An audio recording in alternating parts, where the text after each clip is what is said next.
Hello, hello, hello. We're mostly live.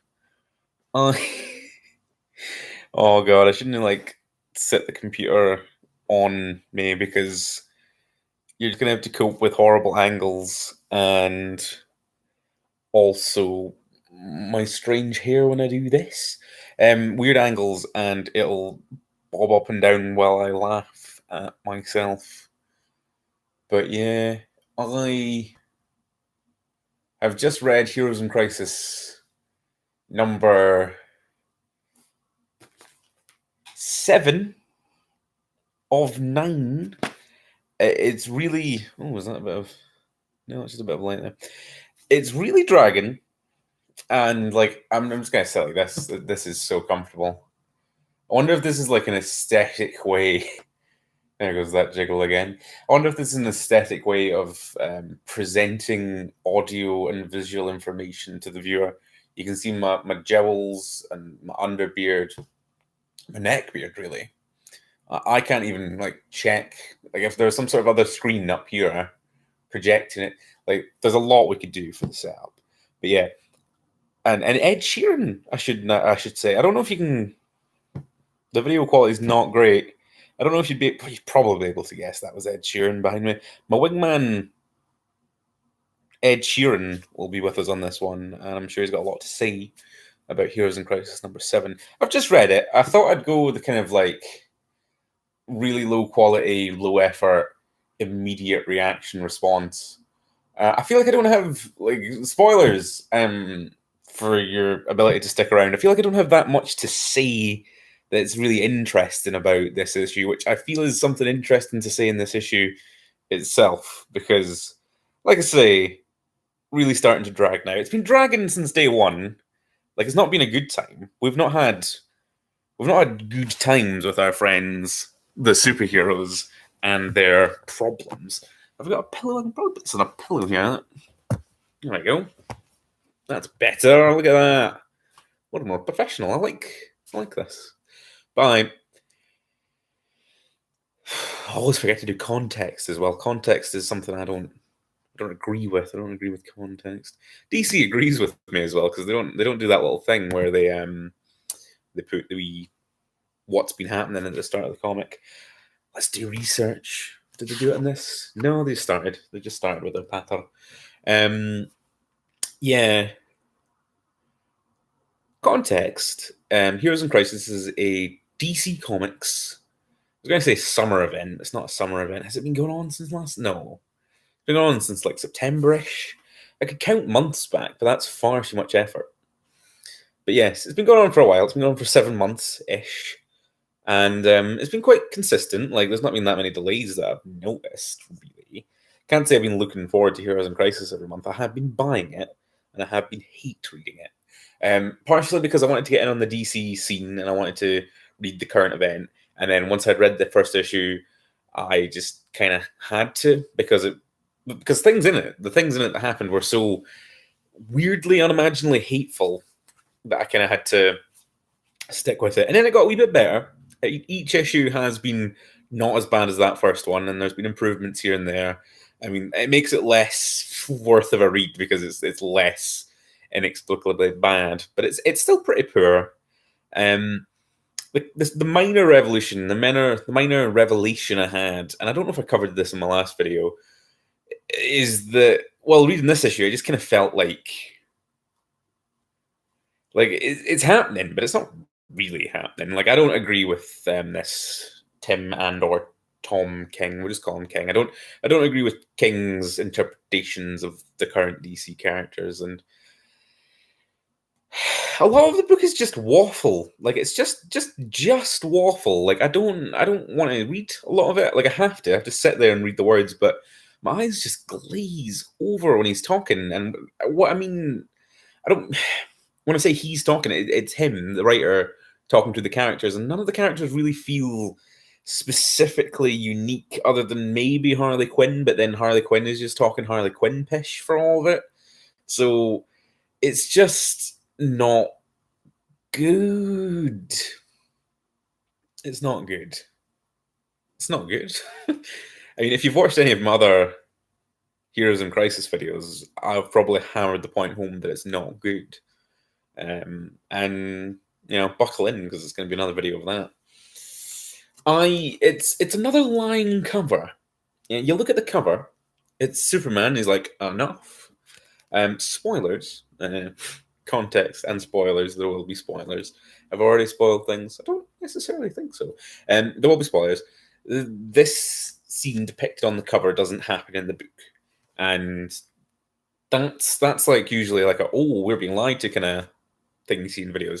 But comic covers fundamentally lie to you most of the time, and even if it's not like a lie, like sometimes like that, like you could do that cover and then that event could not happen in the comic, but the tone of that event could happen. Like Superman could do a thing that was like not specifically pushing Booster entirely apart and be like, enough. You could do a thing that like says enough is enough. Like it could get the kind of like the cover could be an interpretation of certain events that happen in the book. That also doesn't happen in the comic. There's nothing like it's like Superman. I've just read it. Like Superman didn't feature in it at all. I will give it the absolute barest minimum of the doubt because this might just be a variant cover. I haven't checked, to be honest. I just picked this up today. I haven't looked at what the other covers are. I've never really been into variant covers, except that Bill and Ted one for Action Comics years back when they did their movie month. I thought that was pretty neat. But other than that, never really got into variant covers. But yeah, we're very much into the kind of padding territory because this comic series was meant to be 6 issues long, and they've bumped it up to 9. And we kind of felt that last week, but last issue with the caveman stuff. And I don't really think it's necessarily a bad thing. I think, as I've said in other videos, the core idea of superheroes needing like a help center or like a kind of a therapy kind of thing isn't necessarily a bad idea. I think the execution of it's been horrendous, but I don't think the idea is bad. So given more issues for it to develop isn't necessarily a bad thing. It's just there isn't really that much story on the go. And then everything that happens, I just don't want to see or be involved with. So even when it is a good idea or executed well, I don't care. I don't care what like Harley Quinn's up to, and I don't like there's a whole thing with like, oh god, I'm rambling. Basically is what I can like got my Fortnite t-shirt on here. There's a Harley Quinn thing and there's a Poison Ivy thing, and I've read every issue of this, and I don't know if it's happened elsewhere or if it happened I just didn't pick up on it. Did Poison Ivy die? Because like I know Poison Ivy was at the. This is basically me just going to be thinking through what happened. Poison Ivy was at the Sanctuary thing and everybody died, but it's never really like it didn't show Poison Ivy's body, did it? Maybe it was overshadowed by Wally and Arsenal. Imagine being overshadowed by Arsenal's corpse. That's a low, isn't it? But they never really showed Harley Quinn. I keep calling her Harley Quinn. I don't know why. They never kept. They never kept. At no point did I get the impression that Poison Ivy was dead. I saw some speculation about that online, and I know it would logically follow that she was dead if everybody died at the Sanctuary, but it's not been like super put out there. And then there's a kind of nice, I want to say, scene where like Wally, he's like sad that his family are dead because that's his character in this book, and it's kind of used as justification. And like it, last episode I speculated that these issues were written or at least altered after the initial reaction to issue 1 came out, or the kind of fallout from issue 1 where Wally died and people didn't like that because why would you kill your symbol of hope? And specifically in these books, in the last 2 issues, they've been referring to him as literally a symbol of hope. And I want to go back. I mean, if I cared more, I'd go back and look and see if they used those words at all in the first 5-6 issues, which I feel like they didn't, because I feel like they're trying to respond to criticism here. And like, I feel like they're acknowledging that criticism exists isn't them dealing with the criticism at all. It's just them being like, oh, look, yes, he is a symbol of hope, but he's got his own problems. And it's like, you're doing okay work, but you've still murdered him to death. And I feel like I should restate my feelings from issue 1 and my kind of feelings in comics, where you kind of have to take them as they come. You have to take them issue by issue and panel by panel even. And I think that panel of Wally being dead is horrendous. And they've killed him again since then. They've like shown the physical act of him dying twice, I want to say, killed by Booster and by Harley. I don't care about the I know it's the central part of the comic, but I do not care at all about the mystery of who killed who and what's going on, because at the end of the day, it doesn't really matter. It doesn't matter what the mystery is, because the road getting there is horrible. Like the kind of the ideas you've set up that these superheroes have been killed, what's going on, you're not really getting good mileage out of them being dead. And we know they'll be fine anyway. Like, you have to start your comic. You have to, like, write, at least in the modern era, you have to start from a point of knowing that we know it doesn't matter because of the fluid nature of comics, and I guess the statically fluid nature of comics, where yes, the character will die, but they're going to be back in 6 to 12 months anyway, because either people won't like that they're dead and will want them back, or people don't care that they're dead and they'll come back anyway, or like another writer will get on the book and he'll want to use the characters, so they'll bring them back. It's just a matter of time, and it's a lot of kind of commentators outside comics think they make the kind of point of like, oh, it doesn't, like, this character's death is bad because we know that they'll be back. And it's like, yes, we do. You don't need to comment on the fact that we know they'll be back. You should just do something fun and creative and interesting with their death. Or maybe, and this is the thing, maybe just don't do their death at all. Because, like, it doesn't matter. Like, death hasn't been interested in comics forever. Blackest Night, the DC event, was an event about death, and I'd have to go back and read it, but I'm pretty sure Geoff Johns just waffled on about how death doesn't mean anything. Like, the whole event was based around resurrecting hundreds, if not thousands, of like superheroes and villains to do stuff with, and then just bringing them back en masse for Brightest Day. Like, we've already done that. We've already done an event about death. So, like, at this point, in the space year 2019, shock deaths and like who did it and like what's going to happen doesn't really matter, because like they're making overtures in this issue, in issue 7, and I have to keep correcting myself to make sure it's issue 7. They're making overtures that something's going on, and there's always been stuff there, because they mentioned that there was hyper reality stuff, and like it's never really looked like there was some Matrix thing going on, but from the very start, there's been words and little hints and bobs that like things will either be fine or they will work out. And like, I know it's probably a problem with stories, but like in a system of stories, like in comics, where we know that everything will be fine or it won't matter, you like doing stuff where it's like, oh, like who killed this character, and oh, this character's it doesn't matter. And I feel like they're trying to get around that with being like, we're doing shock deaths, and then we're going to follow up with like in-depth character analysis. You know, like these heroes are ruined, and like they need like, you know, places to heal, and like that'll be an interesting thing to look at. It's not interesting. It's at least from this writer and from the characters he's picked and from the kind of the way he's going about it. Because like I say, apart from like Harley Quinn, who is just Harley Quinn, and they're just writing standard like "lol, I'm so crazy" dialogue for her. And she's a psychologist. Like I'm saying psychologist, and I feel like that's wrong, but like she should have more of an understanding and or less of an understanding. Like there should be interesting work to do there that I feel like they've not done. I feel like they mentioned she was a psychologist once, and as a joke, because basically all of her dialogue has to be a joke. And I know she's like a clown, but come on. I don't. Everyone apart from Harley Quinn just sounds like the same kind of. It's the same kind of sentence structure and gappy but overly kind of waffly like language and dialogue that just sounds the same and makes my eyes just gloss over every time I see it. I feel like I should probably give examples. I don't know. Oh god, there's this thing we'll have to show, but we'll get there. Yeah, this 9-panel grid, I'm going to turn it 369. This 9-panel grid shows up multiple times throughout the book and throughout all the issues, and I'm sick to death of it.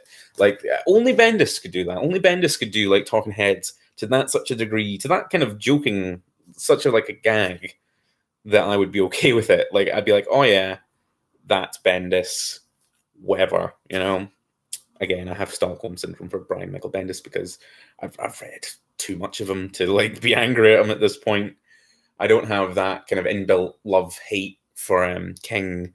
It's not...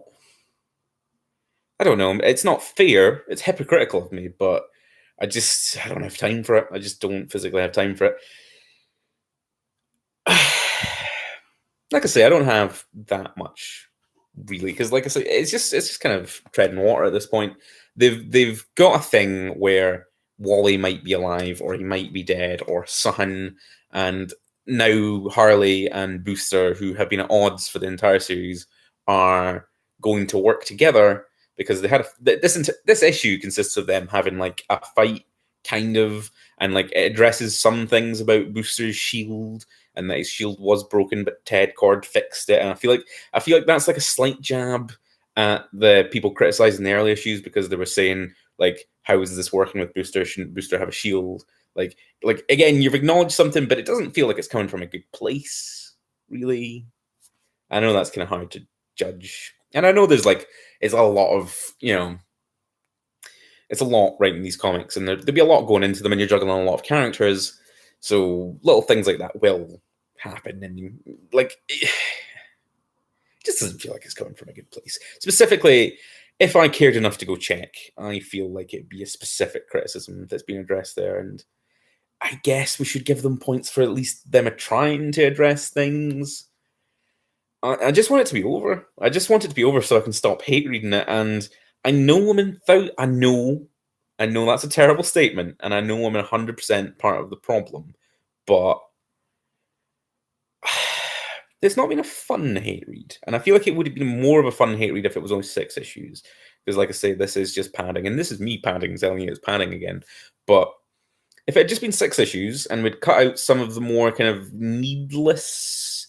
It's hard to say needless because like all the things I would say were needless are kind of character in-depth stuff, and it would be the caveman stuff from last issue I would have got rid of because it's not really relevant to anything that's happening other than fun caveman psychological stuff.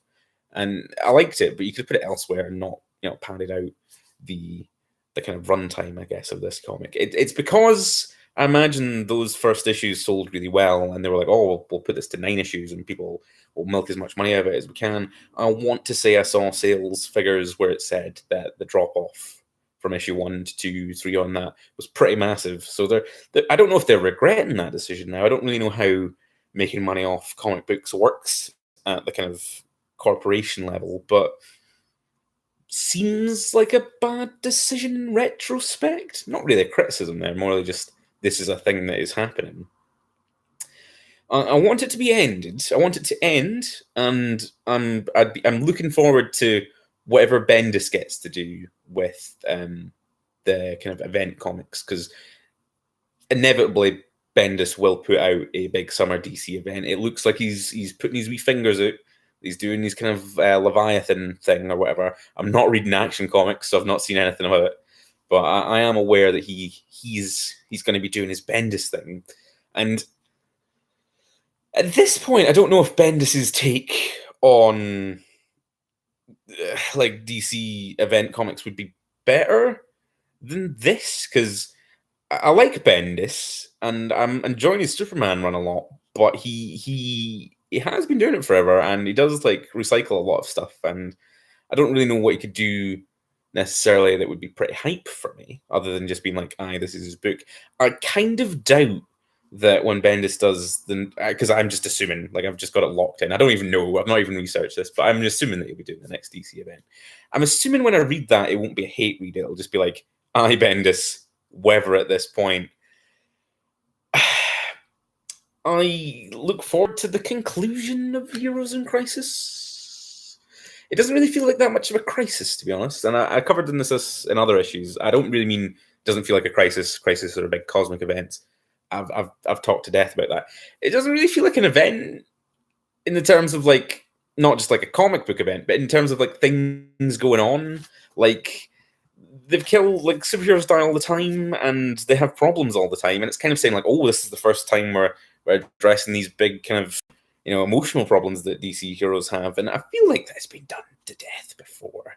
Like either specifically grouping all these things together and saying like, oh, these characters have problems that we didn't know about, or these characters we didn't know had problems have problems, and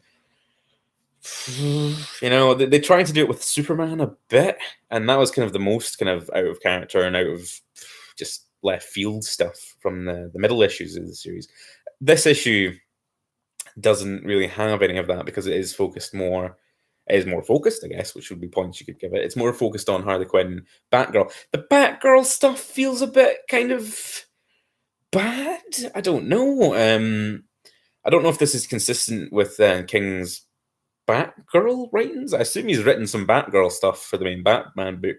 She's very teenagery or like early 20. She says like 3 times in a sentence, and I know I say in these videos like every other word, but that's because I'm kind of just spiraling for things to say off the cuff at a video, and I'm not like Batgirl.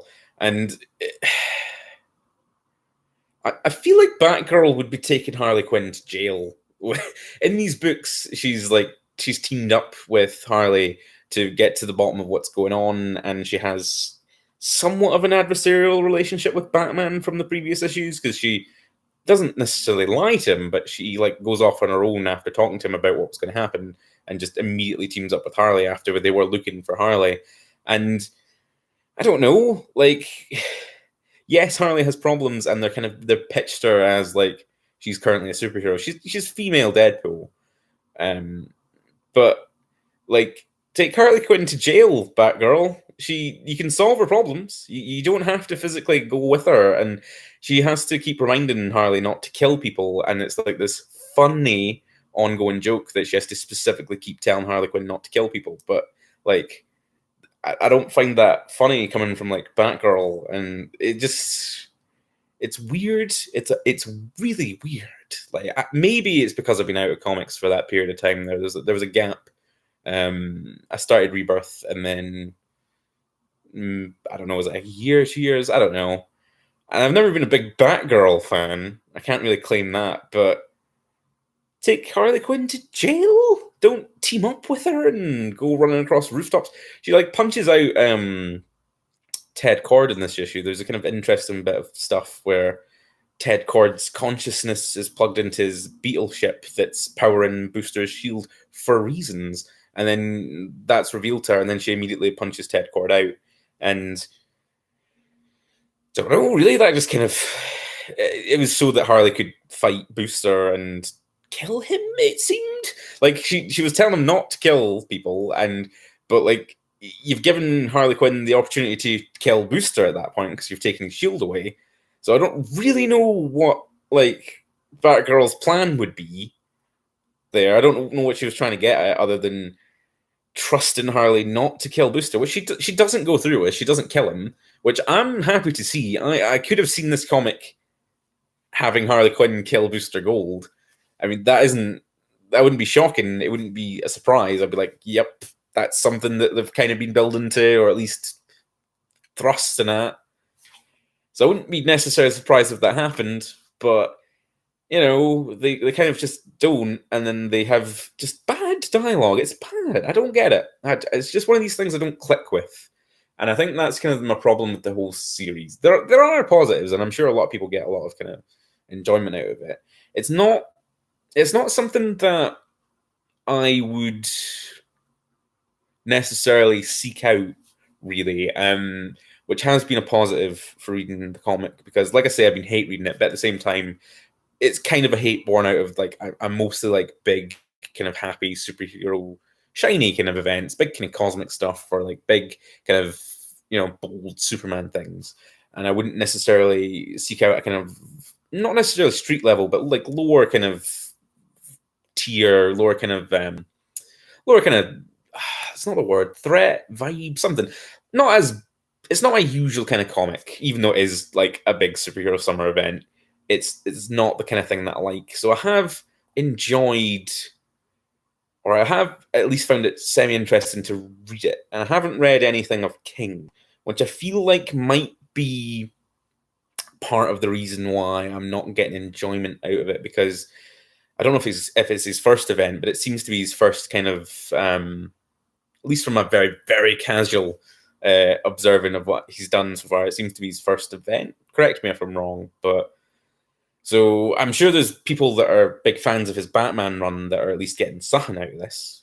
They're at least buying more of his things, and that's good, I guess. But personally, it just, the first few issues were just terrible, and it got better. But now we're just into the doldrums of like, when will this end? You really didn't need to pad it out. Bring on the Bendis, basically.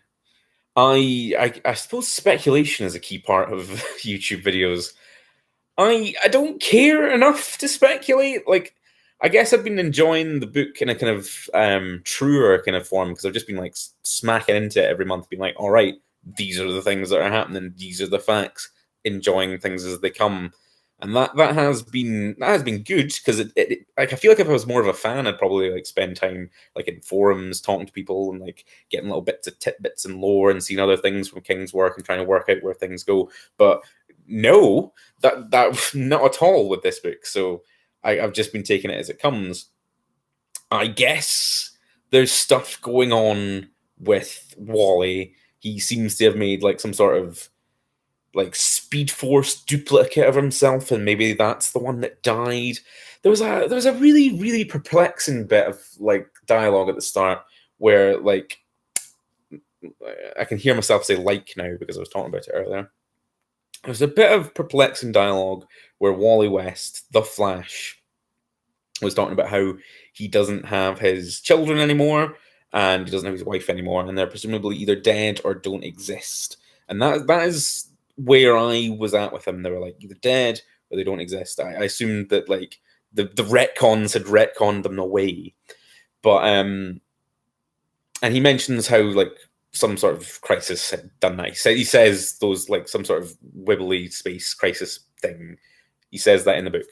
And I was like, right. And then he mentions how like he goes back to his wedding day to watch his wife read out this poem. And like that's meant to be this kind of like touching thing.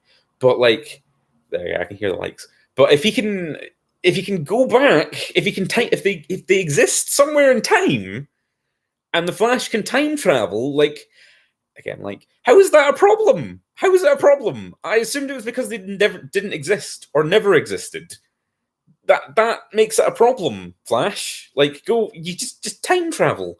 Like I know the Flash and the Flash TV series is famous for like timeline shenanigans. Just go do timeline shenanigans. Maybe there's reasons, because I don't read the Flash. Maybe it came up in the Flash or Titans or whatever. Maybe there's reasons why you can't just do something about it. And I know I'm just saying like, oh, like I'm telling them to just go back and do a do-over in like a series that's trying to deal with emotional issues. But like, again, like if the Flash, who can famously time travel, can just time travel to view his wedding day, just do something about it. Just do something more interesting than just waffle on for an agonizing amount of issues. Just do something. It's a weird cake and eat it moment, because they mention the fact that they've been like non-existent, but also he goes back. So which one is it? But yeah, I've had a good time.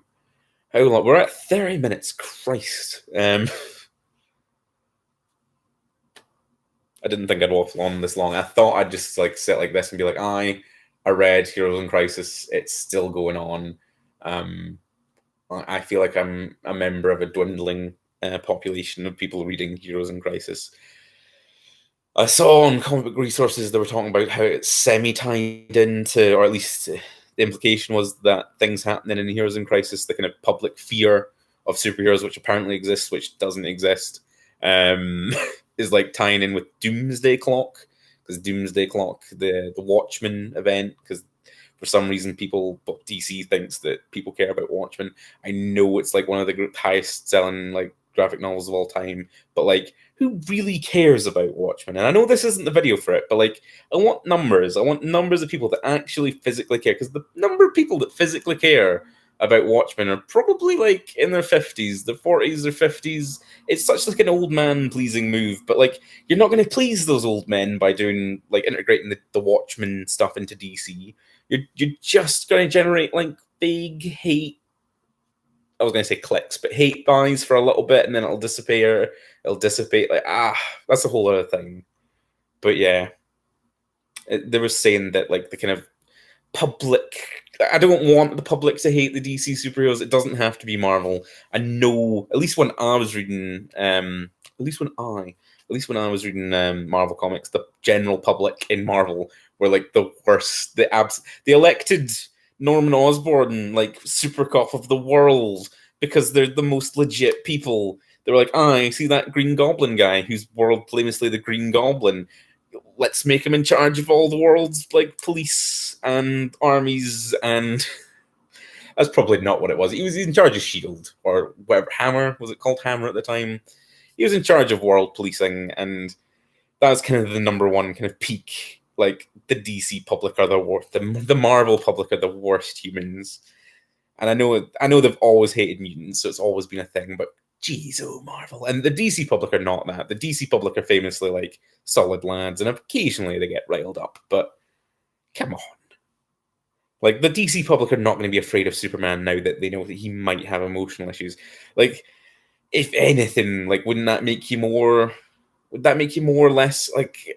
I'm never one to be scared. Like, oh, the fear of the Superman.